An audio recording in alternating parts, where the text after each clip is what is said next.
Uh-oh. You hear that? That's the tea hitting the pavement. Over here on Word on the Curb, we don't sip, we spill. Word on the Curb, where the tea hits the pavement. Let's get into it. It's Angela, your favorite internet bestie, and we got the vibe. We rocking the housewives, politics, and celebrity gossip, all wrapped into one show.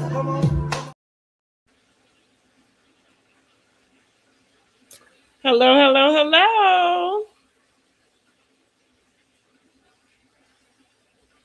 I was gonna say I think you was frozen. Hello. I'm like, what is going on here, girl? It's raining, but it ain't bad. I don't know what the heck, girl. Okay, well, hello, hello. Welcome to our live. Welcome back. And we are here to talk about those ladies in Houston, well, Dallas, rather. They're supposed to be to Dallas. Yes, they're supposed to be giving off some Dynasty, but it's giving off some baddies to me. Okay. So, before we get started, please let us know what you would rate this episode of Real Housewives of Atlanta. And also, I have a poll here. Let us know, who do you think actually started or initiated this argument, Pinky or Angela? Angela number 1, Pinky number 2. You can just put that in the chat. I'm still trying to do stuff over here. Look. So we start out with was it Adrian, Phaedra, and Cynthia. And Cynthia's having some kind of tequila venture and with Adrian. I don't know this lady. I just know she looks very plastic. I heard she was a housewife from Beverly Hills. Yeah, she's an original Beverly Hills housewife. She need to quit with the Botox or whatever it is. She need to. Looking like that's how they like to be over there in Beverly Hills. And Adrian, well, Maloof is her family, so I think they had owned the Sacramento Kings at the time when she was on Housewives of Beverly Hills. However, she was married to Paul. I can't remember his Nassim, but he's the doctor that is on Botch. I heard that. I heard that. So that's who she was married to. So I'm saying that to say, I mean, she was married to a plastic surgeon. Yeah, you know. So she actually, even though she probably looks like she's done more, but I'm saying she's actually looked like that for quite some time, you know. I don't know how they think that looks good. You know, I don't either. That looks a mess. I think so too. But, and what I just found out, because I thought that most people were getting their lips filled to make their lips bigger, which I hear that's one reason. But I hear a lot of people is doing it to get the lines out of their lips. Like, you know, y'all fucking around and do way too damn much. Because why are you sitting around looking at the lines in your lips trying to figure out how to, to do something to make them go away? Like, what have you seen outside of a plastic doll? You know what I mean? Like, they don't have lines in their lips. I literally just found that out. Girl, but she looks like a plastic doll. She's giving mannequin. That's what she's giving. A mannequin. And Phaedra and Cynthia are on their way. So please stop, because you're looking a mess. You are looking a mess. But so they're giving Adrian the rundown of the women and what's all kind of going on, because she's used to being around these catty talking women.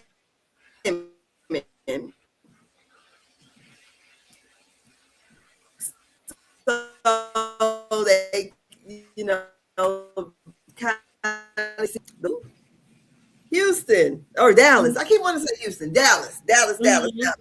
And so it's supposed to be a Dynasty / Dallas theme. I like the women on Dallas theme. And remember I asked last week, I'm like, if you're going to Dallas, why you didn't just make it Dallas? But I guess you don't have the fashions like Dallas. Like you said, Dallas was a little more ranchy. Yeah. And so Dynasty, I guess, gives them that excuse to bring it up a level, you know. A lot of levels. But put a pin in there real quick. Speaking of bringing it up a notch. Excuse me, y'all. Did we see that Angel has somehow secured her some type of wellness show? Wellness? Yes. Uh-huh. Yeah. It's on YouTube though. Well, whatever it was, I knew I hadn't heard of it. Yeah, I think it's good for her just as far as obtaining something that feels like it is geared towards what it is you was trying to show us all season. Yeah. On Potomac. However, I would have to agree with some of the other commentary. I tried to listen to the promo and I just couldn't make it through. So I didn't hear the whole thing. I had to keep going. I watched it, but I can't. I don't know what it. I know it's about her kind of life, whatever she's giving out there. Well, good luck to Angel with that. I hope that means she's not coming back to Potomac. Oh yeah, she's not coming back. Okay. No, she's not coming back. Her or Kay. Oh right. So they done for her. So, but yeah, I don't know. Okay, back to it. That I just wanted to. But anyway, you know, the coming up a level because you know she thought she was showing the girl something. Well, now she gets to show everyone. Yeah, she does. Go ahead, go show it off. So, but anyways, we're back to the Housewives of Atlanta, and they then took a journey over to Dallas. And so we start out with, like I said, we have Cynthia, Phaedra, and Adrian. They giving the fighting out what's all going on. So we get over to the private jet, and we have Pinky doing the prayer. We got people talking about bankruptcy and Black. No prenup.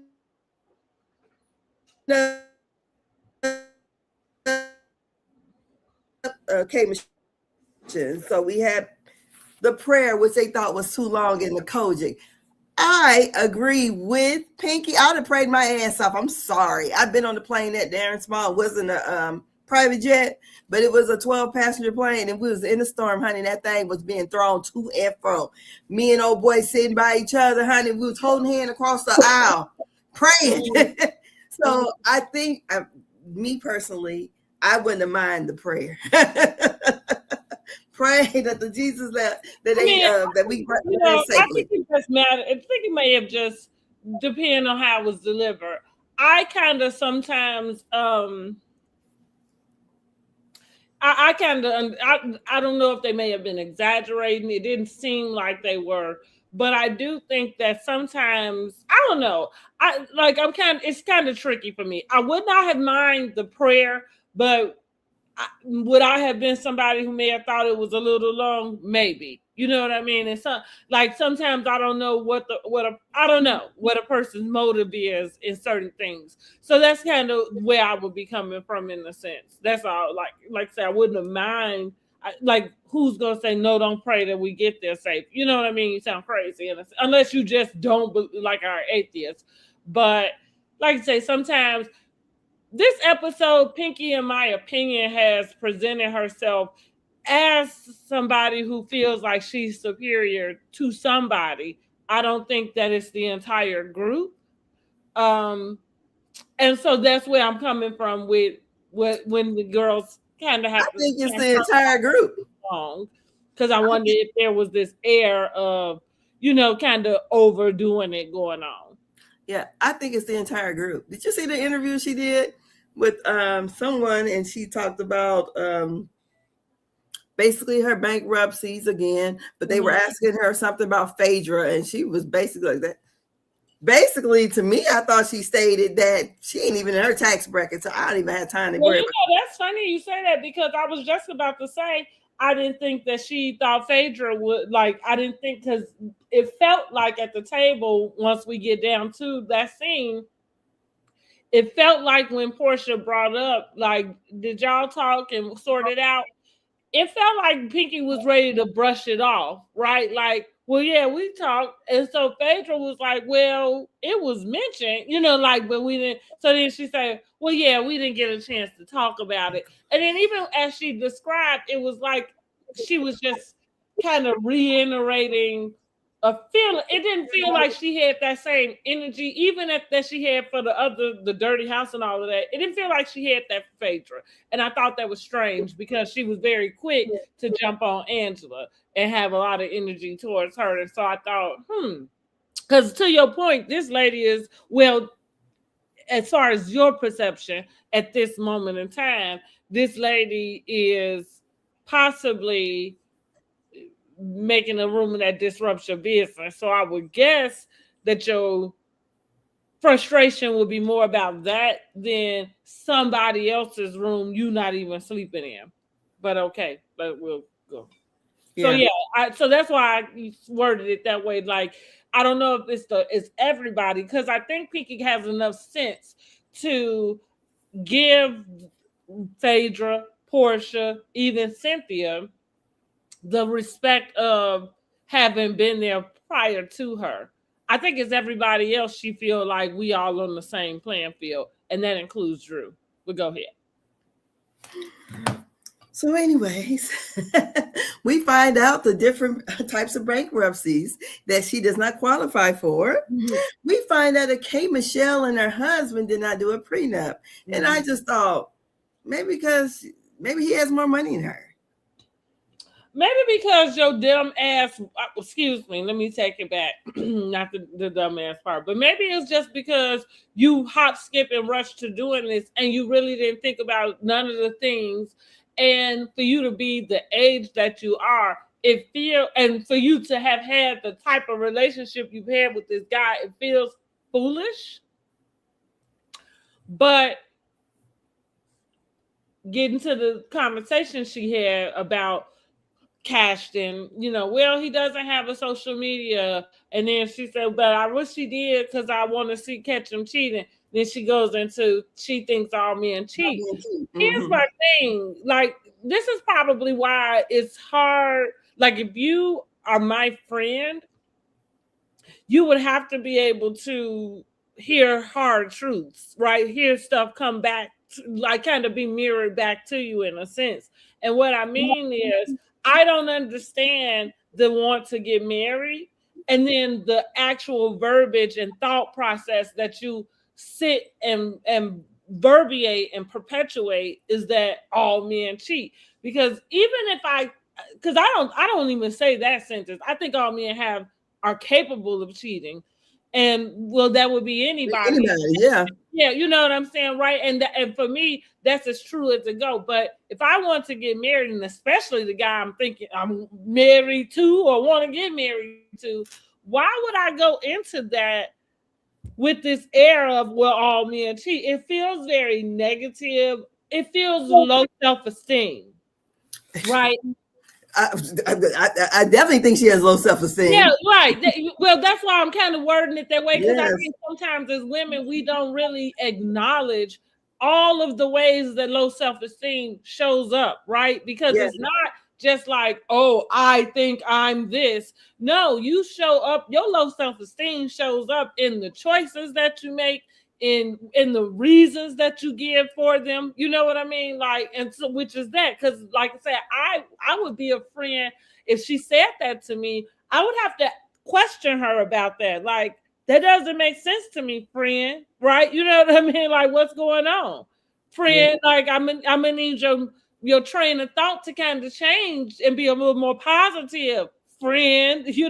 Which is separate than a prenup, because most people's arguments about prenups are, well, you're planning a divorce while you're trying to get married, and That's totally different. That's about protecting your assets. You know what I mean? Period. In case of anything, you know, like divorce or what have you. But it like, so that's what I mean. It doesn't feel like that doesn't feel like a smart choice at the stage that you are in life at this point. But I think that she wants to present this attitude of having Cashton wrapped around her finger. And maybe she does. You know, him putting his arm inside her arm on that first episode told me a lot.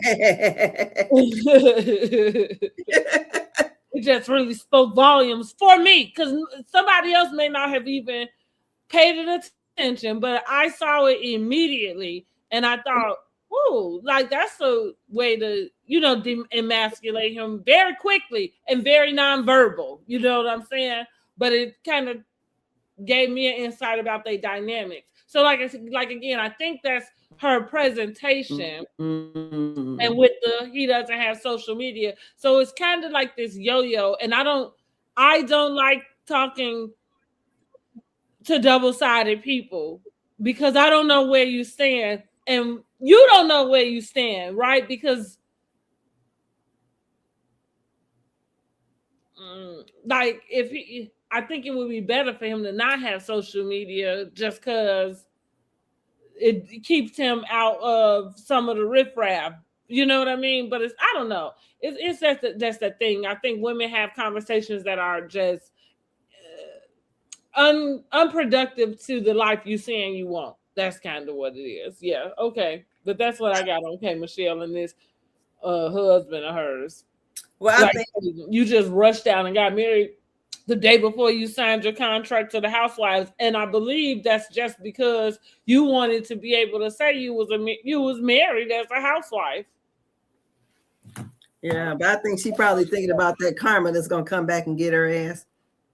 For messing around with R. Kelly while he was married. So you think all men cheat, and she's expecting her husband to cheat on her, evidently. And that is about what it sounds like. So, but I would definitely say she has some esteem issues. Yeah, definitely. Yeah, it's sad too. It's sad, you know, and I feel like we saw it a lot this episode because she was very withdrawn.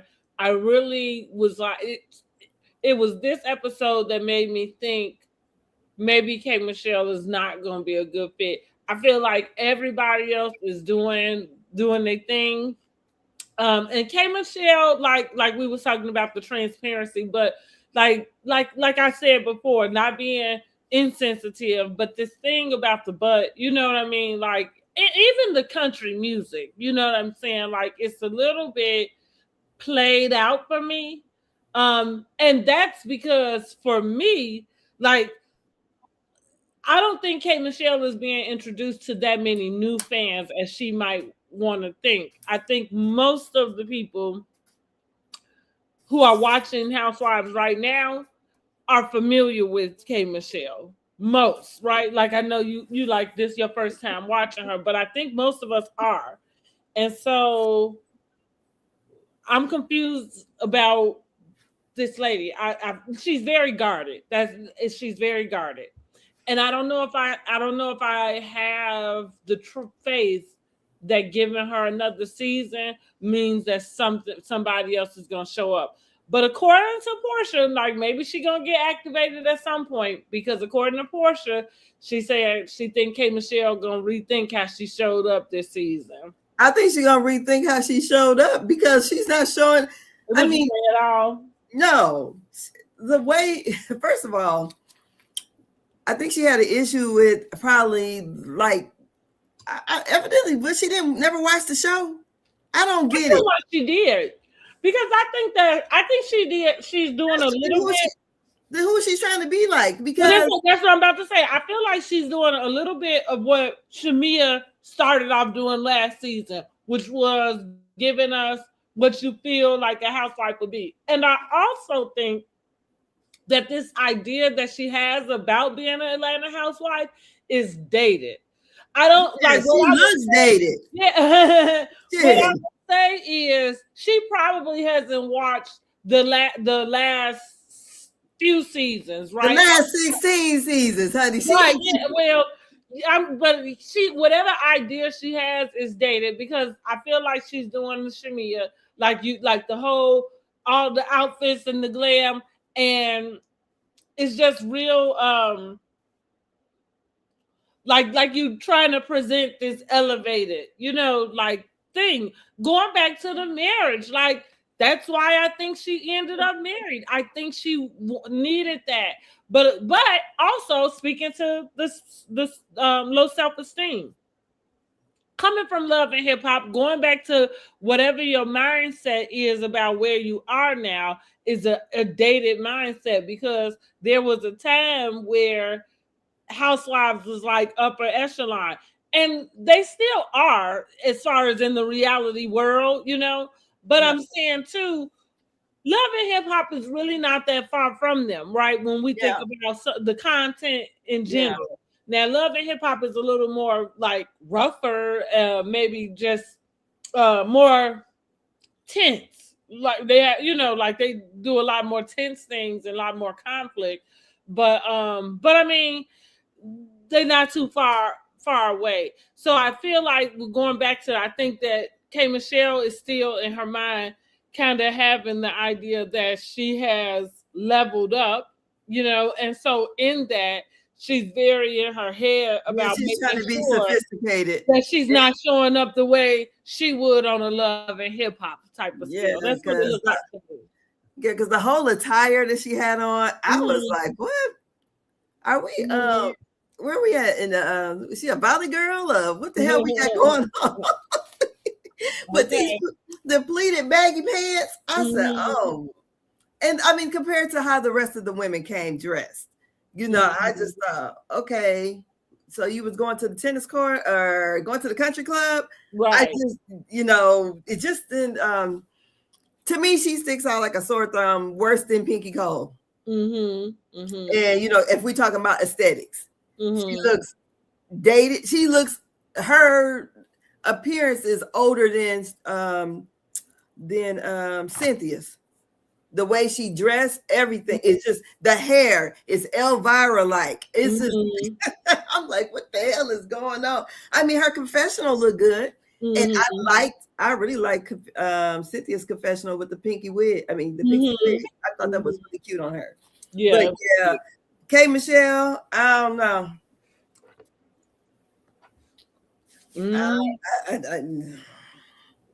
It's turning out to be a flop so far. Yeah, it really is, because from what I can understand, okay, let's get on to, they get on this long sprinter ride to the house, and they have to stop because they have to, make a stop at the gas station. Kay has to use the bathroom. Shamea, and this damn cup. To make sure her ass wasn't leaking on that sprinter. Girl, but she had on white pants.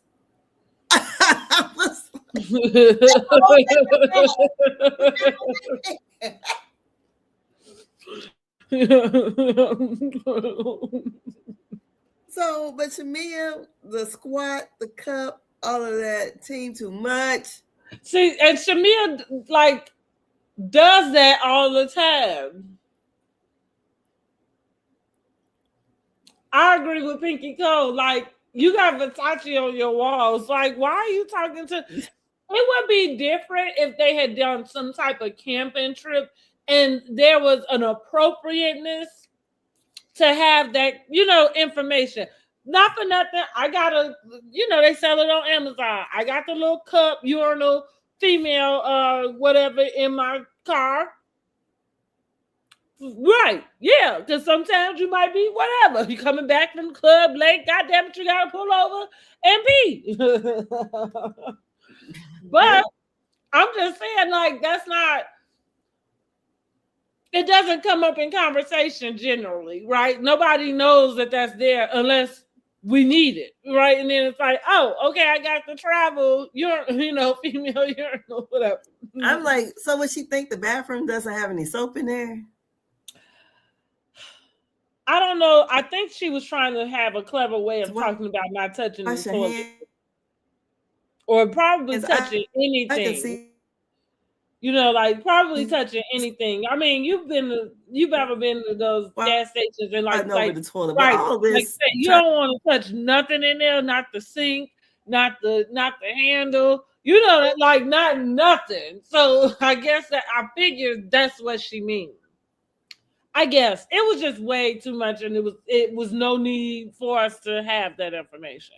No, because most women know what to do in the bathroom. That's what. Yeah, that's all. That's what it boils down to. So you don't need to tell me nothing. We all done been there, done that. In the cup. Thank you, Jesus. Yes. Okay.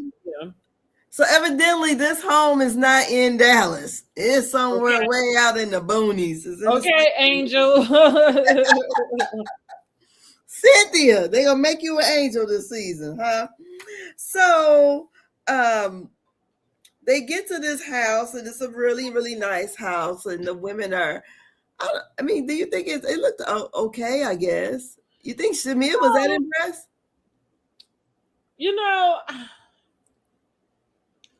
It looked like a decent house. Yeah. One thing I have to say this, and I feel this way across the board about all the housewives, and this might be unpopular opinion, everybody, but that's one of the parts about their trips that I really dislike, is the complaints that they will have about certain things, not unless something is really blatant. But when they kind of, sticking their nose up about the rooms and about stuff, I just kind of, I don't know, it feels crass. I just don't like that part ever on any franchise. Like, and it's a couple that where they usually don't, like, they don't even have like that type of issue per se. But they go where the fuck somebody told them, and they it might be Jersey, honestly. But my thing is, as much as they fight, you figure they will be fighting over the rules. But I guess they say we got enough to fight about. But anyway, I just feel like no matter what, if whoever would have went out in that pool house, I feel like somebody was going to create an issue, either because they didn't get the pool house, or like if Phaedra and Portia was out in that pool house, Shamea and Kellie gonna be upset because they went out there in the big pool house. It was gonna be an issue regardless. So if it would have been the two new girls out there, they mad because they not with everybody. The only thing I did think was Pinky being off to herself. Now that's what I wanted to ask, because speaking of Angel's trip from Potomac, because we was talking about how we knew the trip was going to be, or at least I said I knew the trip was going to be a downfall because, you separated half the group basically and took them an hour away. Now, even though they are all on the same property, would we consider this separate, like splitting the girls up? Because I don't consider it splitting the girls up. I think they was putting 10 on 20 or 20 on 10. With the whole thing, I do feel like when it comes to Cynthia, and when she has her nervousness about delivering news, I did kind of wonder, like, who gave her the idea? Like, was that actually her idea? Because what I started to think about was, because this is before anybody even said anything about the room, right, being dirty per se. But I thought to myself, I said, why is it like, why was she hesitant about the pool house? Yeah. You know what I mean? Like, why did it feel like, because what would have been wrong with it? And and why would somebody feel any type of way about being in the pool house? I don't think it would have bothered me at all. But it was interesting that she was kind of hemming and hawing around it. Yeah, I didn't, me personally, like, when we did our trip and we went to Nashville and we stayed at the cabins, I don't care where I really sleep at. I consider myself one of the younger ones that was there, even though my little cousins was younger than me. But the older ones, they all had the bigger rooms. I was in there with the younger ones. It didn't matter because we weren't gonna be in the rooms. We too busy hanging and banging. So the whole situation where, okay, I can see if there's a problem with cleanliness. If you looked in there in the sink, toilet, and the bed, okay, I understand that part. Right. But just to be this turned off, because everybody was like, because I know I ain't staying over here. Here go Drew. Drew, you should be the main one over there. Right, okay. You ain't, I mean, even though she probably feel like she's, you know. Well, she's been there longer than a couple of the other girls. Yeah. But she probably feel like she paid her dues, okay? Yeah, like she ain't got that many speaking parts. She been kind of on mute to me. But I just feel like, what was really the big deal? The house was nice. You guys are not going to be staying in the house the whole time. Now, only thing I would say, now the area where the cooks were cooking at, that if that smell is going to be permeating through where I'm saying that, and they making sure they're not cooking up in the main house.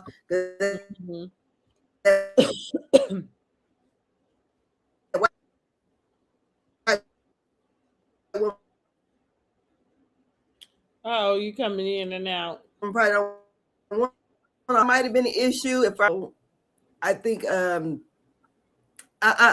over it with the rooms. It's just ridiculous. Yeah, I never really like that. It's a turn off for me as far as being part of the episode.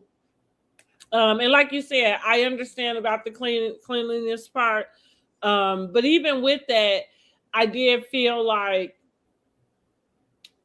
you know what? I didn't like their behavior at all. They felt like DRAGS. That's just kind of that, you know what? That's just in that, you know, because again, like even if I like, and I just have that spirit about me in general. Not like if I'm like stuck into something and kind of hammering it in, then it's got to be something, you know, like, I don't know, like it's been a while or something. There's some reason why I'm doing that. But generally, like you say, something like that, because I'm going to be focused on trying to have a good time. So, okay, the room is dirty. Can you get somebody to come and clean this up? As long as that's going to happen, moving on. You know what I mean? Like, I'm not going to, you know, have a conversation with all 15, you know, other people that I'm with. Like, oh, can you believe? And in a way that made it seem like it's the person who hosted the trip, like it would be their fault that you arrived somewhere, and even though they were sitting right with you, you know what I mean? Like, it's not like it was their responsibility to get it clean for you, that you would kind of make it something that they've done to you. It seems like they would have had some cleaning supplies with them anyways. I mean, no, I guess because because they expect, you know, I feel the same way per se. Now, I usually will have like some Clorox wipes. Yeah, but they're not staying in a hotel, so I don't know how. I understand what you mean, but I'm just saying, because of the privilege that they in, I think the expectation that you arrive somewhere and that there's a level of cleanliness you expect.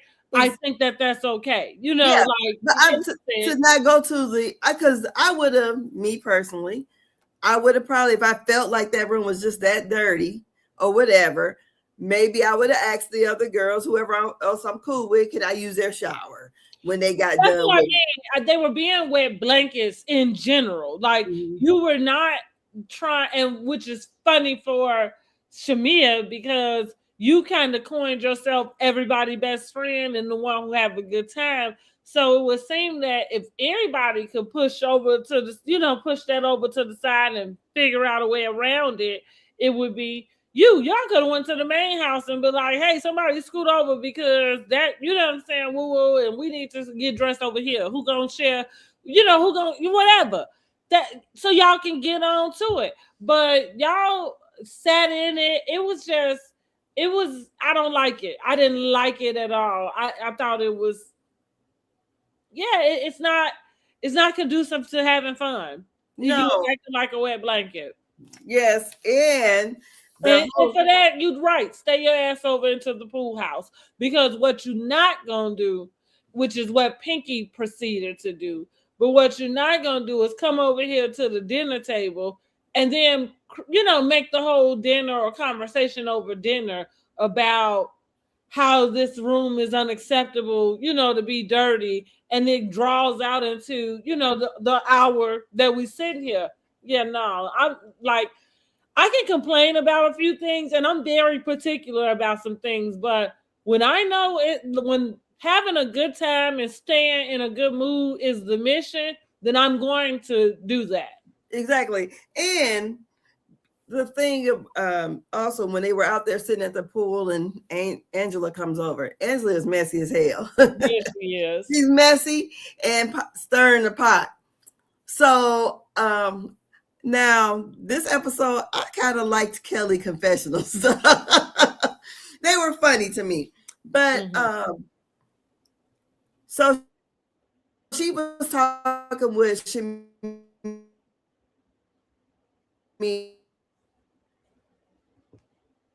and Kellie. And Kellie was saying how she felt like freaking. Can you hear me? Yeah, I can now. It was going in and out. Okay, what am I going to do? I'm going to go out and come back in because it's been freezing the whole time. Okay. I'm going to go out and come back in. So we're at Kellie, Shamea, and Angela. Let me go out and come in. Okay. Yeah, Angela asked. She is clocking in, though, per usual. Per usual. Sorry, y'all. I have to fry me some chicken and eat it real quick. So, yeah, Angela tiptoed her tail over there to the pool house and decided to try to ask them if they thought it was some hidden motive behind them getting into the pool house. So Angela definitely is a pot stirrer. Definitely is the charade role, the bone carrier, because she definitely carried that bone right on back to the girls about freaking Frack being whack and that they should have been the ones over there. I mean, again, I just really didn't understand, and I wondered what they thought the motive would be for them to be over there. Outside of this is the space that we had, and I had to split it up the best way I could figure out. Like, I don't know. But on the flip side, it's a show, and so they've got to create, they've got to create drama somehow, which goes back to me wondering if the producers told Cynthia to put them in there. Or how about suggested to Cynthia to put them in the pool house? Because again, the way she was letting them know that that's where they're going, it was almost like you figure whoever had to be in the pool house was going to be upset about it. And I'm wondering why. Like, why would anybody have been upset about it? So maybe there was some hidden motive to it. And that's the reason why they behave in the way they do. But I didn't particularly like it. And I didn't particularly like all the extra energy Pinky Cole brought over to the table after, I don't even remember seeing her actually talk to the girls. I think we kind of saw it in a clip, but I don't think they showed it on the episode. But yeah, I thought Pinky was putting 20 on 10 also. I think she could have delivered the message and let it go. Much like Portia said, she, like hammering that thing. Like, well, yeah, it was dirty. And like I said, not really, like, I don't know why y'all telling her that, like she's, head of housekeeping. Like, and that's what I would have told her. But see, Cynthia way too nice. Well, I'm probably way too nice a lot of times too, but I sure would have told him that because that's just common sense, honey. Don't be coming over here talking to me when you got the same sense I got. So damn it, I'm not in charge of it, and that's what I would let you know. We're gonna get the people who are over here to help take care of you. So y'all drop down in the comments though about that. Let me know or let us know, what is it that you thought, like, the motive was behind the pool house, and do you think Cynthia had a motive? Now, listen, Cynthia, no. But do we think the producers may have, leaned her into doing that? Much like when she had to come out with the Mr. Chocolate, that was what it was giving me when she was telling them about the pool house. It was giving me her delivering that message about Mr. Chocolate. But yeah, I'm like, so as far as her having a motive, like, no, I don't see Cynthia in that way, but I do see Cynthia kind of be, doing some little stuff that the people might have say, like, hey, get it started, like do this or whatever. It was something else I wanted to say about Cynthia with this trip. Oh, they're making this big deal out of it. I do believe too, because this could be going on for the whoever is producing Shamea and Kellie. I think they're trying to get Cynthia in the mix, right? Like Cynthia's role is very Cynthia, right? Like she is even keel. You play it safe. Yeah. She plays it safe, and that's okay. But I don't think we need that here, right? Cynthia seemed to be spending a lot of time with the girls, and we don't need a mediator per se in every scene because we want to have some content. So with that being said, Cynthia's Achilles heel is that she cheats, and that her trips are not always up to par. So I feel like that was probably a little something extra to put, some salt on or whatever to pull Cynthia in the mix. You know what I mean? Yes. Mm-hmm. Get down there and sling some mud. Yeah, for sure. Yes. Which this must be what she was talking about on the clip from her podcast with Crystal, that she ended up kind of getting thrown in it. And I think it might be a little more, but it may all surround this trip.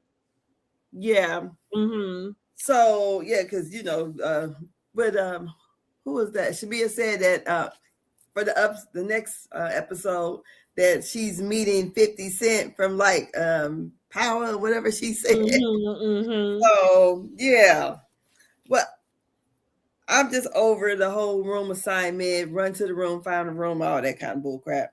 To me, it's very juvenile.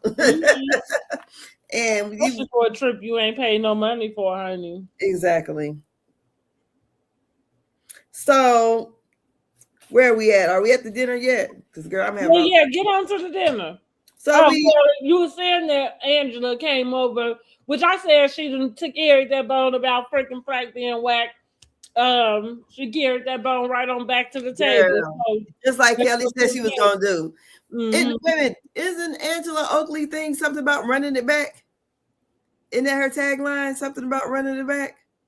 It might be. I can't remember. I thought it was something like that. Something with running it back. It might be. Yes. So Kelly reenacting what I like about and let me just cut in. And I think we all like this about Angela because she is kind of taking on the Chileeeee bone collector role. But what I at least appreciate is that she's not leaving it up to somebody else to kind of point out or like she's coming to it. Because like the way Chileeeee would do things, it was a little bit different than the way Angela comes, right? Well, Angela says it in front of everybody. Chileeeee that's what I'm gonna say. Like Angela just kind of have a different, and it doesn't always feel like prying, even though going over there to ask them if they felt like there was a motive to it definitely was stirring the pot,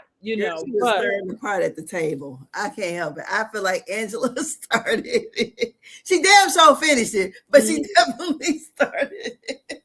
So Pinky is letting Portia know that the girls are not coming to dinner. And the whole thing about K. Michelle not having her glam, K. Michelle still look the That's same. what I'm saying. She does feel inferior to somebody. Oh no, that was Pinky I was talking about.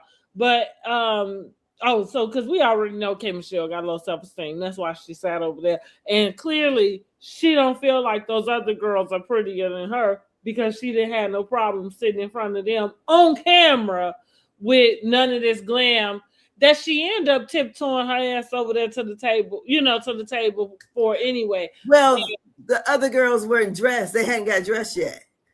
I think she looked at what the fuck she had on. She just looks dated. I can't help it. She looks dated. The hair choice, all of it, to me, it gives older. I wouldn't even, hell, I don't know how old she is, but she acting like she's Cynthia's age. And I don't know how old she is either. I mean, at this point, everybody is pushing around my age. I feel like she might be like about 48, something like that. Let me look it up. Yeah, okay, go ahead. You look it up because I was about to. Because she them pleated baggy pants. I said, ain't nobody else is dressed like this. Well, and I hated Drew's hair. 44. What? That's what they said. She's 44. She's the second youngest one? I guess so. So Drew the youngest? I don't know how old Kelly is. Yeah, I'm sure Drew is younger than Kelly. Well, I don't know. They could be pushing around the same, but I feel like Drew looks younger than Kelly, so I think she's younger than Kelly. But yeah, that's what they say. They say she's 44. I mean, I guess. She dressed like she's 64. I can't help it. She dressed old. I don't know that I have anything wrong with her dress.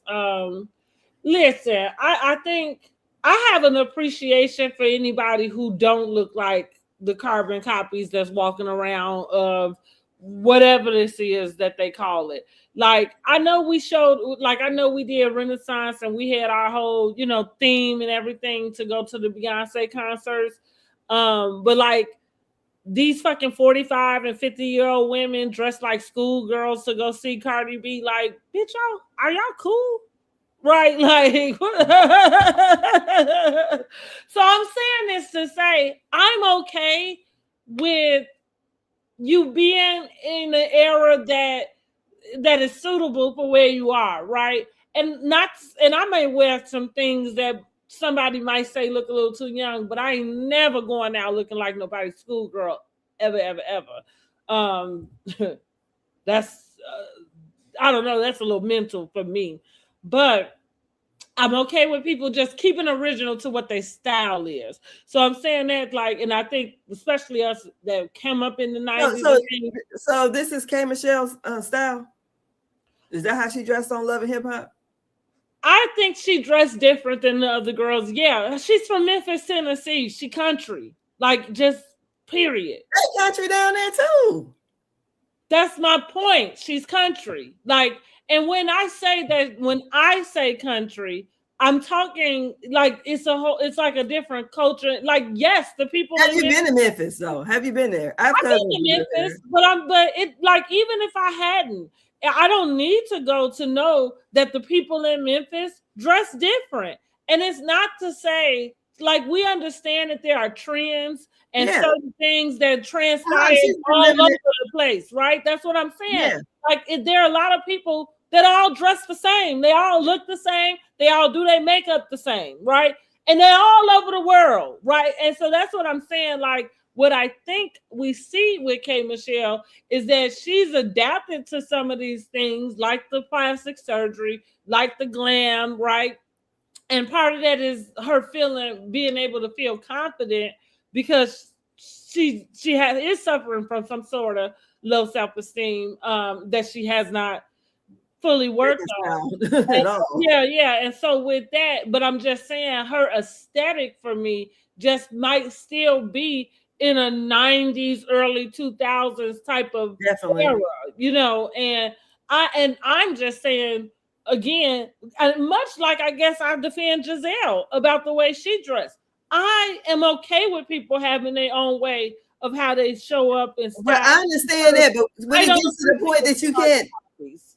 Yeah, but when you get to the point where you can't film with the ladies at the table. Well, yeah, but so with that, I think that's a separate issue that goes to her self-esteem. And that's what I was saying. Like, there is somebody, which funny, when I was saying this, there's somebody in the room she may feel superior to, but I'm not even gonna put that on her. She probably doesn't necessarily feel superior, but because of her low self-esteem, needing glam. Because imagine you, which is ridiculous, that you would feel like you have to do it, but you never learn to do it for yourself. So anyhow, but you went over, because if you was gonna go film, with the girls at the pool, then you could have went over to the table. Here we go back to y'all just was being wet blankets at the end of the day. And that's it. Because all three of y'all asses scooted y'all tails on over. And you couldn't that in the first fucking place. Yes. That's right. But you came over because it's popping off. Let's get to the main event, okay? Mm-hmm. Pinky Cole and Angela got to verbally sparring with each other.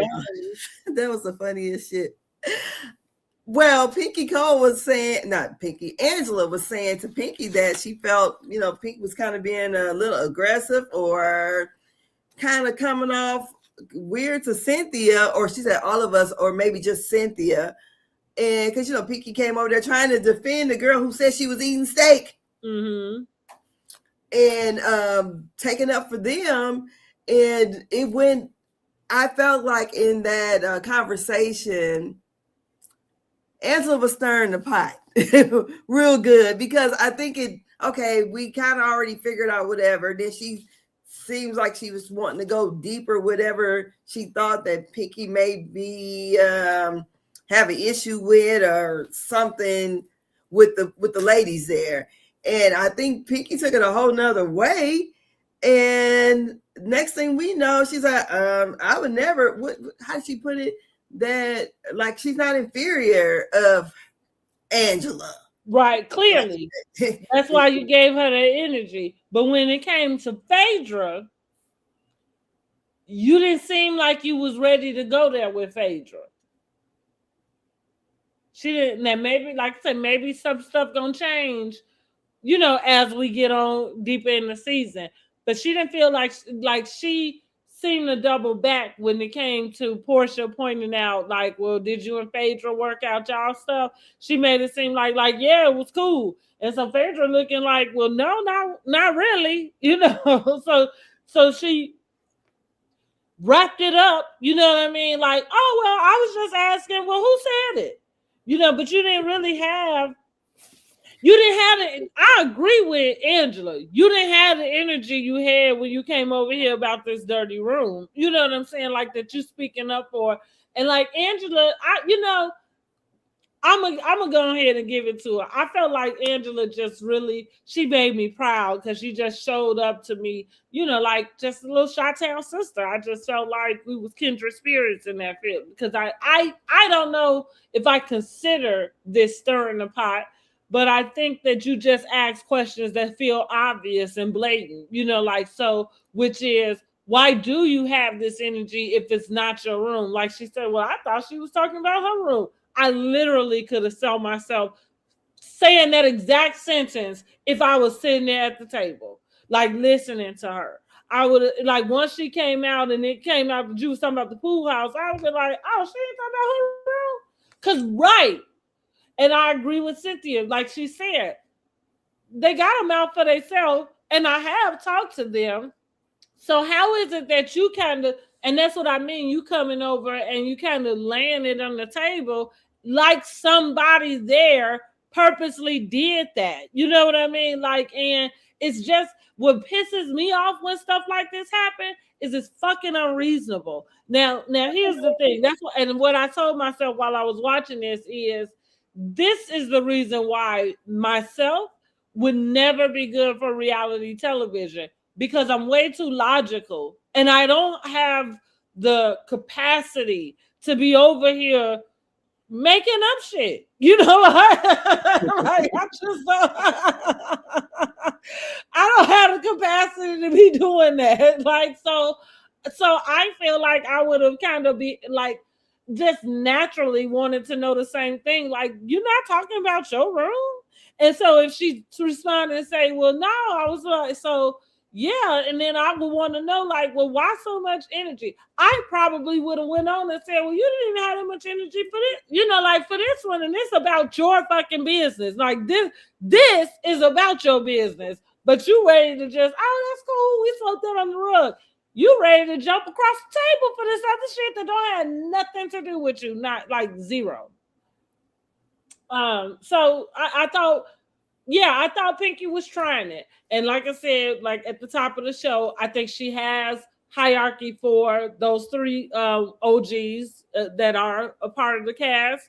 And it doesn't include Drew because Drew is the least, you know, like from the amount of years those other three have. So in her mind, and because everybody kind of gangs up on Drew, and not that it, of any fault, you know, like she doesn't aid to it, but I'm just saying, Drew's an easy target, you know. So she doesn't feel that way about Drew. So yeah, I think she picked Angela to be the one. I think Angela came out that way because I think she just was. It was in a confusing space, and so that could be a good way to get to where they got to, right? Because yeah, why are you sitting up here playing crazy, you know, playing like this? So let me ask you the questions that when you find out, you know, like when you get to what I'm asking you, you are gonna get pissed off because you was trying to avoid that. You know what I mean? Like, she was pressing. It was pressing. Yeah, and it was pressing, honey. I felt seen as a Chi-Town sister. Like, I get you. And if you notice, Drew don't ever show up like that. Ever. That's why I keep saying. Well, Drew's not quick with it. So she's not. I don't know how Angela those things come in her mind, but she is very quick with That's it. What she used to, baby. She look. She say, "I'm true to this, not new to this." Because her and her husband do it back and forth. That's what I'm say, like generally, like that's kind of, or I think in Housewives we started to call it spar, but it's really just banter. You know what I mean? Like me and my cousins do it all. Like it's a form of communication. Yeah, my husband and my son, they do it well. My not necessarily, and like so I don't do the whole I'm just a kind, empathetic, nice person. So I don't do things where I would pick a person's appearance apart. But again, like to using circumstance and different, you know what I mean? Like all of that shit. Most certainly. Like that's what I tell people. Like that's why I say I have a dark, sarcastic sense of humor for that reason. Because I'm gonna make fun of shit that, you know, most people wouldn't, in a sense. And outside of, like I said, I don't like picking apart people's looks and stuff because I feel like you don't never know. I mean, unless you know who you know, like are talking to or whatever. But you just, I'm not here to attack nobody's spirit. You know what I mean? Not for real. Like that's not my ministry. They were attacking. If I tell you the truth and you feel attacked, that ain't got shit to do with me. Yeah, they was throwing them low blows. And what you want? Angela told her I could throw a rock at I can hit 10 people, girl. You all. I said shit. I feel personally attacked. Yes, Angela said, "Oh my God, what she say, Papa Smurf?" I said, "Girl, not Papa Smurf, honey, not." And listen, and like you said, like how long has Pinky been sitting on the Damien on that Damien throwback? Because why did Carlos King or them people over there had to explain to me where that came from? Oh, like, I knew immediately. I didn't. I watched Friday After Next so many times with my kids. We didn't. Okay, yeah, but a lot of people did not, and so yeah, they had to explain it. But I'm like, okay, Pinky, you're not quick. Like you got to do the stuff that you actually know. The people know. You know what I'm saying? Like Mister, like you know, we know who Mister is, but. Okay, you said Mister. I'm just saying, like, I'm just saying, like, to say a name that's that iconic, everybody knows what you're talking about. Friday for me is iconic, but for us only. You know what I'm saying? Like, everybody kind of know about that color purple shit. But anyhow, none of them at the table knew though. So and they certainly didn't know about Dynasty or Dallas. What else did she say? Oh, the commingling teas. Girl, yes, incestuous tea. I was like, oh. Like, ooh, okay. And see, that's what I mean. See, like, that's when it started to hurt, because you never know. She might could be, feeling some way about her teeth being crowded, because clearly that's what's happening. She got nice teeth though. Well, that's what I mean about crowd. Like, see, you have to be up on somebody. Like, sometimes I think stuff like that can have an appearance to where, unless you up on a person, you don't know that they got 3-4 teeth sitting on top of each other. I'm so sorry that I had to describe it that way, but girl, all I know is I said I'm sitting here watching it, and I'm like, yeah, the whole time it was very. It gave us very nostalgic. I said, let me get my damn dictionary out, so I can't. It was nostalgic with the back and forth. I like that Pinky didn't back down. Like, she came up. We could tell she was the first one to really get hit. Like, felt some type of way. Listen, I think Angela was just calling the things out the way she saw them. And unfortunately with Pinky, the deal is you really didn't have a comeback the same way you feel like nobody has a comeback to throw your bankruptcy, you know what I'm saying, in your face. Like she said, well, how many, like I should, or how many, what you owe? She like, nothing, right? Like, right, duh, I ripped that shit off. I owe them motherfuckers a damn thing. Yeah, well, because it was her money. Right. So it was, but listen, it was good. I am giving the episode, I'm giving the episode an 8. I'm giving the episode an 8. I think it was good. I'm excited about whatever's to come. I was disappointed about the room situation and them being a wet blanket. But again, maybe this is all a part of, let's get shake it up a little bit. But the girls are clocked in, honey. The girls are clocked in. Yeah, they are clocked in, and I'm hoping that I bet you next time they won't not do whatever the group is doing. K. Michelle, like I said, I don't know her from Loving Hip Hop, so I don't know what she did over there. But just seeing her for the first time here, I'm like, for her, because she definitely, I'm not getting her. Kelly, I understand why she's still mad at Portia, but she needs to. I think once we got there, I would let her know, hey, the flowers weren't cool. I'm still fucking pissed off at you. And because Portia did say it again on this episode, it told them why that they have an issue, and she know it for a fact. And I wish Portia would quit saying she knows it for a fact, because she don't.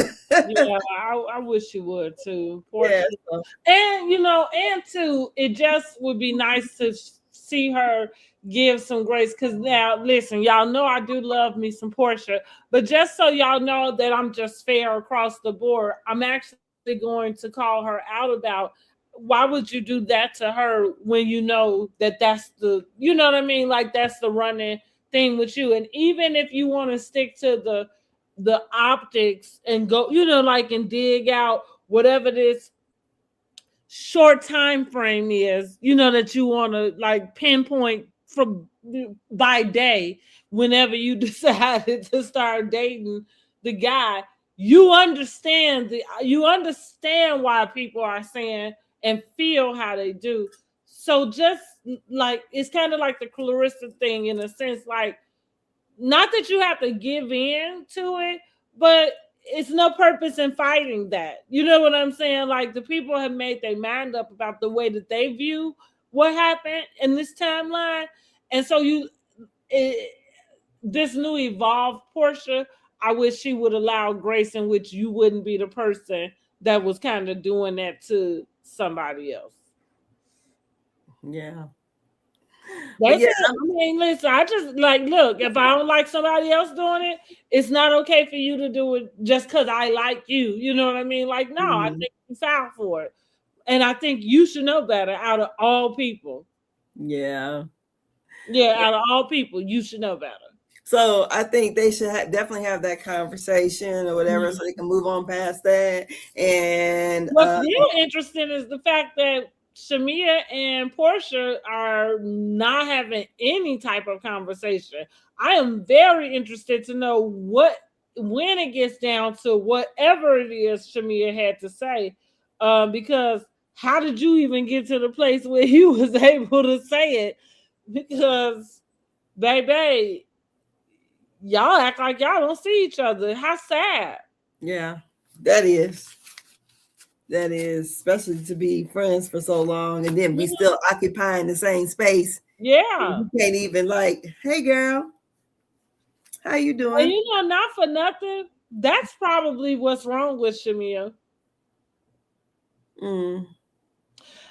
And I do now. It makes sense to me why Cynthia would put Shamea and Kellie there, because in some form or fashion, you want the people to be comfortable in at some point. You know what I mean? It's got to be very tense.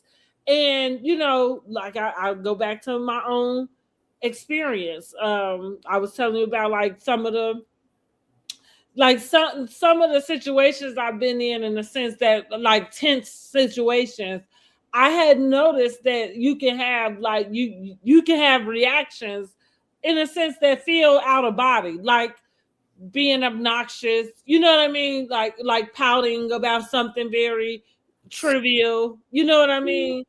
And this might be like a response, to being in this tense like place that you ain't really ready for, or really even knowing how to navigate properly, maybe. Because like an overnight, like it's probably easy to do, like the call time, you know what I'm saying? Like, oh, we're gonna go to this opening for a few hours, whatever, but y'all got an actual trip, you know what I'm saying? Yeah. So so now it's like just thinking about all of that put together, I think there might be a combination of all of that for Shamea, like why she is kind of going along with it when it comes to Kellie. And then we forgot to kind of mention Kellie and the stuff she's going through with her husband. So like I can understand her just kind of being drained. Yeah. But I think I wish that kind of is the conversation and it not be the focus on like somebody purposely is trying to, stick it to you to, Because I didn't get the fact that when they were talking to Angela and like she put it on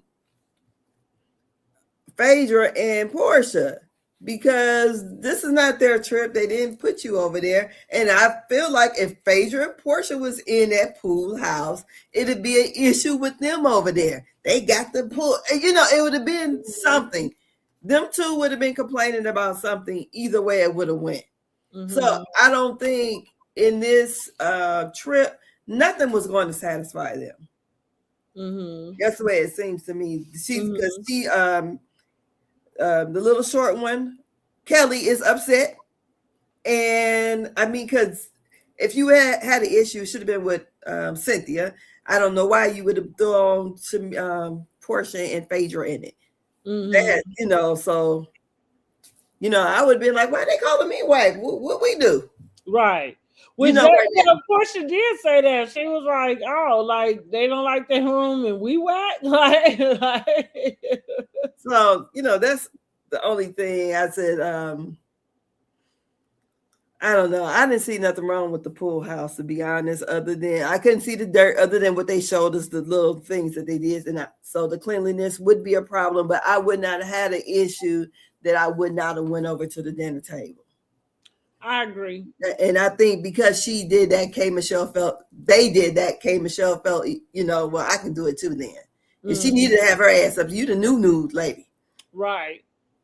So. But again, I do think we are looking at a guarded K. Michelle. I think she is very much just not wanting to have anything kind of be a correlation, you know, like that threads her like oh, and listen, and when I say what she acted like there, I feel like the only difference was just she was more vocal, had a lot more opinions. I mean, we kind of hear it a little bit in her confessionals, but she was calling those girls out.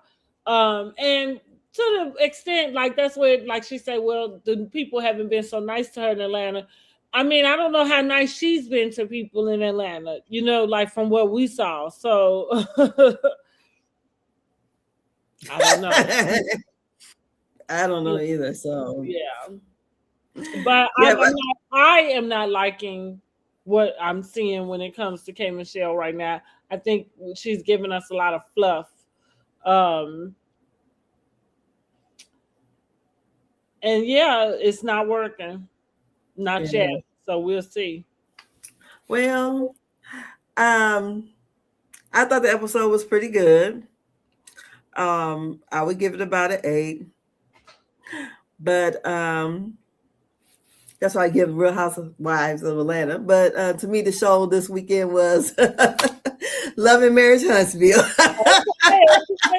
Okay, honey, because Destiny and Tisha had they showed down, huh? And that's just been building up anyway.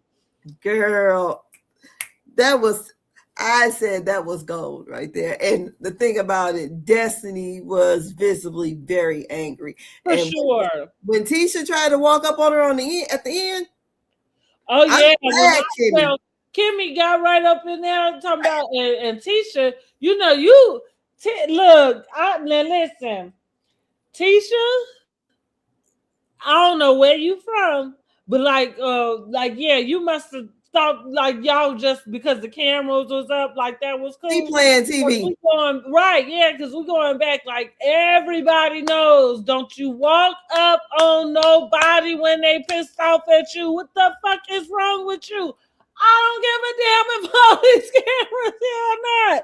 Yeah. I will pop, snapple, crack on you. Like no, you don't ever do that. And girl, when Destiny was banging on the table, your sister in love stepped in between because Destiny was ready to dog walk your face. And I think that she has a reason to. I told you at the top of the season, or I don't know if it was last season. I know I said it, and I know I pointed it out instantly at a conversation they had, and it had to do with Martell or something. But anyway, I pointed it out instantly when she started talking to Destiny about loyalty, exactly, yes, things like that, you know. I think she's mad because she's friends with Martell still. That's the whole thing, and that because Martell and them fell out, and she feels like she's the number one chick, Destiny fall in line, and Destiny's like, bitch, I'm not falling. Girl, I enjoyed this. Well, no, Destiny didn't say No, Destiny, but I'm just saying. But what happened is, like what I was saying about the housewives, you're now being unreasonable. And it's to an extent that I can't, like, right, I need to address this because you're being fucking unreasonable. Like, what are you talking about? Well, she says, I'm grown. I should be able to be friends with whoever I want to be with. And the thing, you had the issue with Nell. So, Nell, you got an issue that Destiny is friends with Nell. And then she gonna say, I can see Nell, but Martell, all these people that she knew before you. And then I didn't really think they were that friendly. And it just seems like that.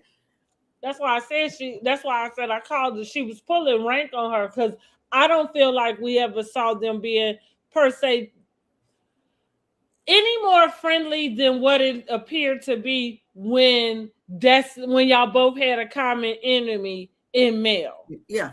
Okay, because again, going back to ensemble, Destiny needing somebody to film with. If she wasn't gonna film with Melody, it ended up having to be you and Kimmy. So Mel leaves, and now you and Kimmy are really are the ones having to usher whoever's left, right? So y'all can keep the show going.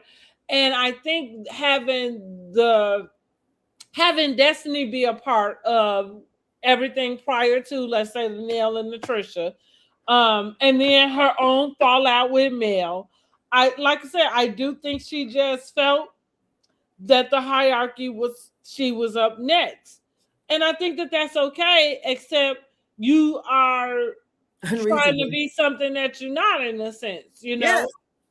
And I do agree that. And here's the problem with Tisha. Not being able to acknowledge where your hangups are coming from. Because the whole talking about me behind my back, like, why would you get mad at your friend for talking to your sister-in-law when you know your sister-in-law about to come and tell you? Now, what I did, because I, didn't see the whole episode, I just saw the clip of when they were sitting at the party or whatever, and once it all got down to it. But what I was interested in, because this is how I am in real life. You bring me something telling me somebody else told you X, Y, and Z. I'm going to want to know the spirit and why it's coming. Yes, and it was only in concern that each week is something. Like, she didn't know, like, okay, we cool now, but then you bring up something from the past, and then you got an issue with me again. And that's the whole situation that she said she didn't know how to take Tisha. And it wasn't like I'm dogging you out. Basically, she telling you gonna kiss my ass. Like, every time, and you keep moving the goalposts. Every time I turn around, I am, like, questioning you. So that's why Kimmy even said it wasn't said talking about you or making fun of you. It wasn't said in that. She was just saying how she felt. The situation with Tisha is always different. We could be fine, the next thing is something else, and you bringing up something from old. And I guess from what I gather from watching other YouTubers, that the reason why Destiny got so upset, because she knew that Tisha knew that when Martell came to that brunch, is that production had sent Martell there. Mm-hmm. That she did not have Martell to come there to ambush her. And that's why she said, I would never have no man come to try to ambush no woman. Mm-hmm. And I mean, because she was mad. Honey, she was banging on the table. But the funniest part to me is when Miss Nell was sitting there eating that damn chicken. Baby, listen. Nell telling that girl, I thought to myself, why would you do that? This is where I felt bad for Destiny, because she's mad. She was very upset, and I felt empathetic, because I feel like I've been at least in a position where I've had this question about something happening and the way a person handled it, and it's kind of like, why would a person feel comfortable with telling you that they gonna take you, like, you visibly upset, so they are trying to appear to want to be consoling. They tell you that they coming back, and then you go sit down and finish your plate. Like, I would be ready to wail on Miss Nell, because why would you think that would be okay to even do that to me? Because she went outside with her, went out in the hallway with her. Then even Destiny called her on the phone. She said, I'm coming. And put her phone down, picked her fork up, and went to eat. Pick that chicken. The thing. And I said to myself, do they not get paid if they don't finish the scene or something? Because that's what it was given. Girl, she's trying to eat that damn food. She said it was so good. Very disrespectful to Destiny. And I feel like that's why when Destiny came back in and saw her, she probably went to a whole level that where she probably could have, like, just wailed on like anybody can get. This bitch ain't eating no damn chicken. Wow. I know that's what the fuck I would have thought. I know that's what the hell I would have thought. It's so I good. know whatever problem you thought I had with Tisha, it is now with you. Like that see, and that like for me, that is exactly how it go. Like I would be cussing your ass out. Like, why do you just left? After so long, I would have already called me an Uber. I'd have been gone.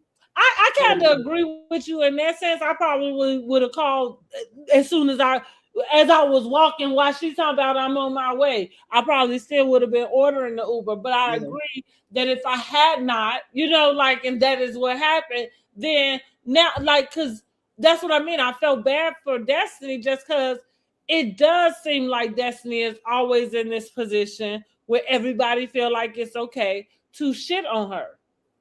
Yeah. And where did that come from? Right? You know what I'm saying? Like, where did that come from? What conversation did people have that just, like in which y'all decided we can just do whatever, to, say whatever, do whatever, you know what I mean? Like to Destiny. I felt bad for her in that moment. Just again, do I believe that she hasn't given us storyline? Sure. Maybe she's right, that maybe she filmed, and maybe a lot of times it just hasn't been shown, and maybe now because this stuff is so surface, you kind of asking the real questions that we all would be asking. It just makes you seem like the more authentic. Girl. Tisha. And them tempers. Tisha, she needs to go to Dr. Francis. She need a little bit more than that. Especially thought she was gonna walk up on the girl like that and say, I don't know how she thought. Unless she was ready too, but it didn't seem like she didn't look ready because she was ready. You was like you had like a smile on your face. Yeah. Like yeah. I'm like, brought my husband into this. I can't believe you brought my husband into this. I don't even know how you walk up on nobody with a smile on your face in the midst of that. Because if I'm walking up on you, maybe all of this is scrunched up. Like she was playing TV, honey. About to get your ass whooped, okay? Because your ass whooped. Destiny did an interview with, I think it was No Chaser TV, and she had spoke about, because I guess she was talking about the upcoming scene at the time, would have been when her and Tisha had got into it at the open house. Mm-hmm. And was said, because Tisha had a whole dang on temper tantrum, and they were like, I saw that clip. Mm-hmm. So, and she did, and you're right. So she was she was being shady to Destiny, and I thought that's what going back to what I'm saying. Like that's why I felt bad for Destiny, because that's what I'm saying. How did it and it feels like you can point out outside of Kimmy. And that's not giving Kimmy a pass. It's just that Kimmy doesn't really insert herself in these moments where she's looking like she out of bounds. You know what I mean? With a person. Mm-hmm. But anyway, I'm saying, like, right, what conversation did you have and with who that made it seem like it was okay to diminish Destiny in some way? Like, even if it wasn't her open house, like, why did you have to come in there and say that like that? It was such a hater ass move. I think her and No Chaser TV was talking about, and she said Tisha basically do things for TV, and she did feel like she was supposed to be like the next Mel or whatever, and this is what she come in here with. Because I said, here's the person that's so insecure, want to pop her shit now. I told you that. That we was talking, and that's why I said, yeah, because she feels like it, like that's her. She's coming in to do that, and who else is here to take? You know what I mean? Like so it was just given to her in that sense, and she felt like everybody should follow suit with that. You know. Like I said, I think Destiny is just kind of. I don't disagree with her reaction. I think she's right to feel that way. And this is another thing I'm gonna say. And I know it took us all this time to get the small, bits and pieces of story that we've gotten from Destiny. But my advice to Destiny is get off this show. Unless you're going to play the game the way that they play. Mm-hmm. Right? You know, like, because if you're looking for, like, I could tell she was hurt, like, because you thought that girl was your friend. But what I'm saying, to me, in my opinion, them people don't like you. You just happen to be there. So, and I think that explains a lot, right? Because again, we've taken all of this time to get this bit of story, whether that's from the producers, them people don't like you. Because again, somebody has given some air or something that it's okay to kind of to treat you, I don't know, like you, like Drew. They treat her like Drew. Yeah.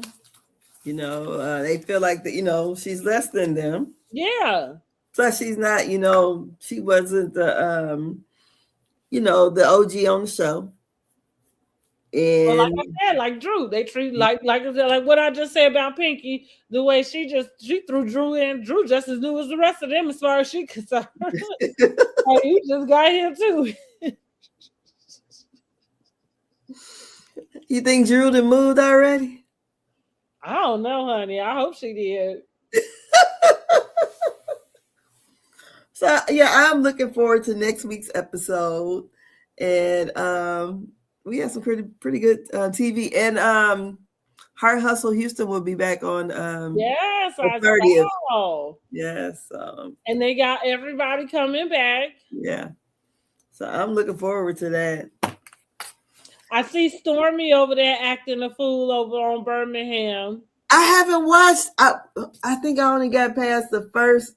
I think I haven't watched it all the way through. I did a little bit of the first episode, and I didn't caught bits and pieces of, you know, the different ones. But I said I got to sit through and watch it. But yeah, you know, Stormy thinks she the it girl on that show. So who knows, honey? I think what Stormy and Tiffany is into it or whatever. That's what I'm hearing, yeah. And I knew Tiffany was going to be a whole piece of work because using them church girls are. When you coming on these reality shows and you a church girl, because them two things don't mix to me. Mm-hmm. So you over there praying and over there and cutting the devil too. So right. I got to watch it. But yeah, and I still got to watch Rhode Island too. I still gotta watch them too. I haven't watched them.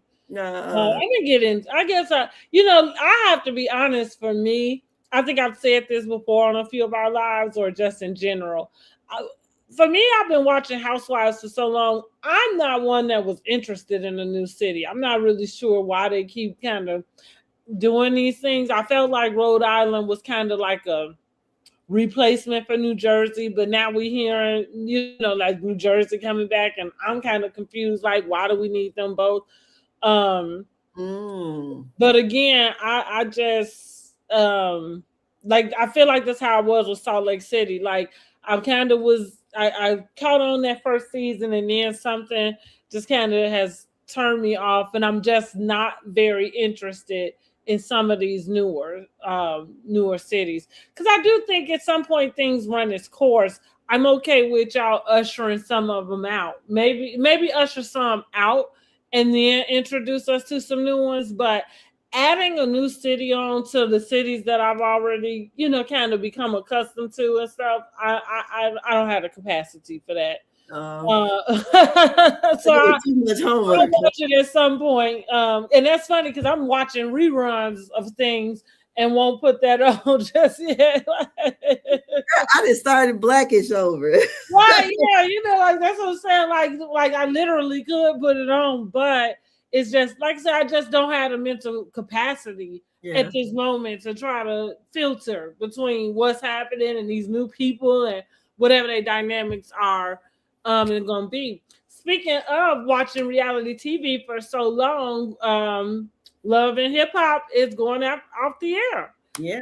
They are canceling the show after 16 seasons, I believe it is. And now this is what I found most interesting, not the fact that they even canceled. What I found most interesting is that they will be canceled at the moment that they move to BET. Mm. Well, it ain't black owned anyway, so it don't matter. But it's just the point. It's just the optics. Mm-hmm. You let them make all this money over here on VH1, and now you finally move it over to a station that at least is supposed to be geared towards black content. Mm-hmm. Now they're the first ones to get canceled. Girl. Listen. So this was have it like a wrap up. So I think coming in the fall, where they're gonna reminisce or go back and well, no, they're probably just gonna wrap up the stories, which I guess that's fair. As opposed to following them through a period of 3 months or whatever it is that they film for. They just gonna wrap up, get us caught up with where everybody at. Because I feel like Bambi and Scrappy seem like they are at least co-parenting well, but it seemed like I think she told him about he couldn't date anybody, or he had to do certain things for a whole year. It looks like that might be happening from the Instagram activity. That's all I'm saying. And I'm kind of here for it. I think Scrappy is very immature. I don't like, I don't like the way he behaves most times, but I do think him and Bambi really love each other. And they got all them kids, so I really would like to see them get back together. And with that being said, his ass act right. You know what I mean? At that same time. But yeah, I think it's just to close it up, wrap it up, see whatever Spice got going on at this point, just to give us the closure. Oh, so that'll be happening in the fall. So. Yeah. Yep. So I hate to say goodbye. Like I say, everything has come to everything is run its course, but Basketball Wives too, right? We knew about that a couple. And again, all of this when y'all move it over to the black. Hopefully that means maybe they residual, or they what do you call it? The reruns. Maybe those will be on BET. Maybe they get something. Not put BET with a bunch of reruns. I want to see some new stuff. That's what they already do anyway. That's what the Prairie station. Going back to the point of, isn't it interesting that you would cancel those shows that are currently running, and once you put them on the station, that you could keep, you could keep them on for the programming, because ain't shit on there now. Tyler Perry. Whatever. But I think didn't Tyler Perry sell his portion in there or something? Because before he had to deal with BET, I thought they were getting rid of isn't it supposed to be Paramount, or somebody bought something? I probably did, yeah. I can't remember what the BET Plus is supposed to be gone. I guess maybe his reruns or something over to the other people. But actually, because Love and Hip Hop and stuff is over there anyway, so I think that they own all of that stuff. So I don't know. I guess I don't know. Don't get me all into it. Well, I just think it's crazy that once it gets on the black channel, you cancel it. And I don't think that's no coincidence. After you'd have made all the money, but over on the other channel. But go ahead. Yeah, that's what they do. Okay, that's what they do. Yeah. So well, that's it. That's all. Yay! So we got through another episode. So we got another. How many episodes do you think they have down there in Dallas? Maybe one or two more. It's going to be no more than this second one. Okay. So I guess it's gonna be popping off with Kelly and Portia a little bit. We'll see. Portia been pretty tame.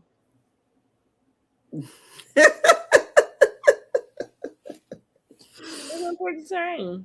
So yes, I'm looking forward to it, but I like the fact that after everything happened, it seemed like They were able to come back from the fighting. That's true. Yeah.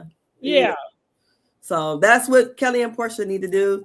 And I wish Shamea and Portia could move forward in a way that it doesn't feel so. I'm gonna tell y'all though, and I hate to do this to Shamea because I know that she has a personality that feels opposite of what I'm going to say.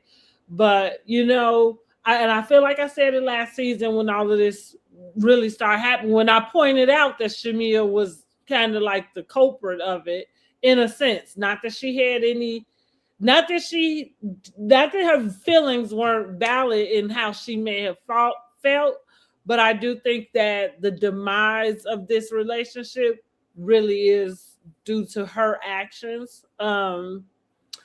And she is kind of the definition of you can't be friends with somebody who wants what you have. So I don't know. Like I say, I'm interested to see what it is that Shamea is going to say that has Portia saying that she ain't never gonna speak to this girl again. I don't know what she said. She wouldn't even, and that's as far as the question she would answer on the interview. Like which I thought was very respectful too. Now, because listen, things happen, people grow apart, and I know when I say, people say, well, Shamea got her husband, they got so much money, like I guess she got more money than Portia. You know what I mean? Like, what is it that Portia had that she don't? And it's like, it's the stuff she got that she don't. You know what I mean? Like, and nobody can put a name on it but Shamea. But the simple fact is, in her behavior, she most certainly coveted something that was obtained in Portia's realm in life. I don't know what that is. But so that's why I'm saying, like, no, you can't be friends with somebody who wants your life or wants something. You know what I mean? Like, you just can't be friends with them. And once you see it, you gotta go, you know.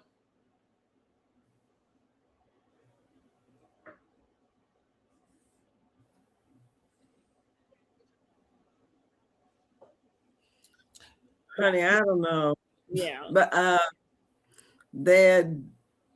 don't even know what could be said. But so if she said she's not speaking to her ever again, so how is that gonna work on the show? The one thing that's coming to my mind is if she has something to say about Simon that goes against the narrative that Portia is sticking to. And when I say the narrative, I'm not in question of whatever their timeline, is about or whatever. I'm not here to say like she's lying and she stole the girl's husband, whatever. I wouldn't date somebody who was still married, and that's the end of that. You know what I mean? So getting all into that, I don't know. But in my opinion, I feel like at this point that would be the only thing that she would have something dealing with Dennis. You know what I mean? Like something in that area that you would say, and because of your proximity to Portia, depending on how bad it is, could feel like you saying something truthful. I don't know. So that's what I mean. Like say, for me, the only thing I can think of is got to be something that's going against something you've already kind of stated and answered. And I'm thinking Simon, maybe she gonna try to confirm that she did, know him before or something. I don't know. When you think about her being friends with Kellie, like I know we don't. I don't know. See, and that go back to Shamea. Like Shamea, and for me, moves strange. That's what I'm saying. Like you had to have been jealous of that girl or envious of something of hers. Sometimes people just envious of the way people love you. Because I can't. I mean, because that's what I'm saying. Like if you like, it might not even have anything to do with a material anything. You know what I'm saying? Like it might not have the money. It might not be no cars. It might not be, you know, like the house. It might literally be that things come easier to her than they do to you. I don't know. It look like they about the same when it comes. No, they're not. Shamea is not on the same like type of level especially in this housewife realm. Well, maybe the housewife, but I'm talking about just life general. But that's what I mean. But that's my point. Like that feels logical that wouldn't make any sense to you. You know what I'm saying? Like, but that's why I'm saying in general, people will generally be like take things out on you or be jealous or envious of you because of the way other people love you. And it's nothing. They don't have nothing to do with you. But you just mad, like what they say. I said this the second time I said people don't want what you give them, they want what you have. So like, yeah, Shamea moves strange. You went from that to being best friends with Kelly, and that Kelly is going back and forth with this girl saying that she sleep with people's husbands. She said it last year. Now I'm about to double down and say, yeah, I'm almost willing to put. But Kelly said it last year. She said that was her. Kelly did say it last year, but my point is now you're best friends with this girl who has that type of. Well, I wouldn't even be friends. Best friend. Well, if you look at it, last year to me it was Kelly and Angela was the one who put the nail in the coffin with Shamea and Portia because they went back and told Portia. For sure it was, but that was because Shamea gave him. Yeah, for sure. No, for sure. But that's the reason why I'm pointing out Shamea's behavior. Like I'm not talking about Kelly. Kelly is behaving the same, like you said. She said it last year. She's saying it this year. But I'm talking about Shamea. Like so, Shamea, you was just getting to know these girls, and you spilling all these guts. You know, spilling out all of this stuff about your best friend. That relationship goes to shit, and now you are best friends with the girl, right? Like that's what I mean. Like. That's just weird in general. Not even saying that meant you were supposed to stay friends with Portia, but it's weird that you would go and link up with somebody who has those type of ideas about your ex-best friend. Because they weren't best friends. That's my point. Yeah, for sure. Clearly. Well, I don't need to be told that because I said that from last season. I said from episode 2 when she got her ass on that Sprinter and went to the back of that bus and started crying with everybody else. Walked right past Portia, and even when they was talking earlier, at least what looked like it was earlier, you didn't mention it, but you started crying on that bus for the rest of those girls. I clocked it right then and there, and that's what I'm saying. Like she moves fun, like. Which I guess will go back to when you say a friend to everybody is a friend to no one. You know, you do have a coin where everybody best friend. Yeah. I mean, I know it sounds cute. You know, like what we talk about, internet best friend is way different than you literally had best friend. Like the way you seem like you would talk to your actual best friend. Mm-hmm. And then not just that, but then now we don't ever like.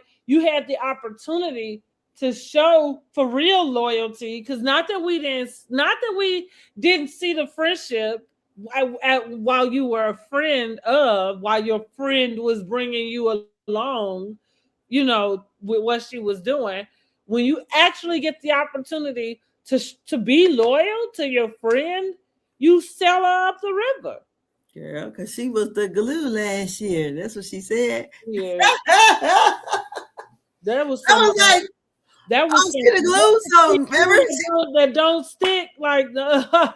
She was the glue. She was hitting the first 2 episodes, honey. They they tried it. They tried it, but no. She was the one who was.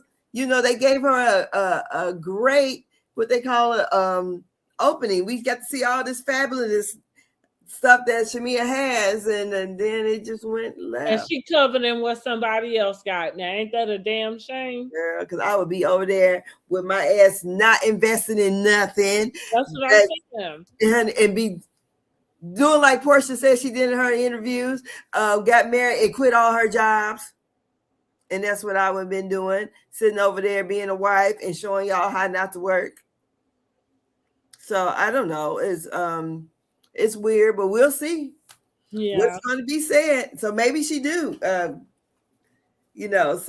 because I'm pretty sure if they were any kind of friends, she know a lot of Portia's business, and Portia knows her. And that's what I mean. Like you gotta say it. You gotta have said something that would feel like a violation to her. You know what I mean? Like to y'all. So if she says she's not going to speak to her anymore, I'm wondering what's going to happen in season 18. You know what I'm saying? Mm-hmm. Who's not coming?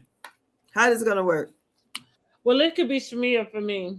Shamea didn't have to come back this season, as far as I was concerned.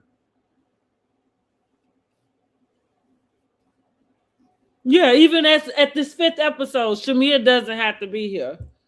Like Shamea don't have to be here for me. She's too thirsty. Yeah. I don't know, because Shamea should have her ass. Yeah.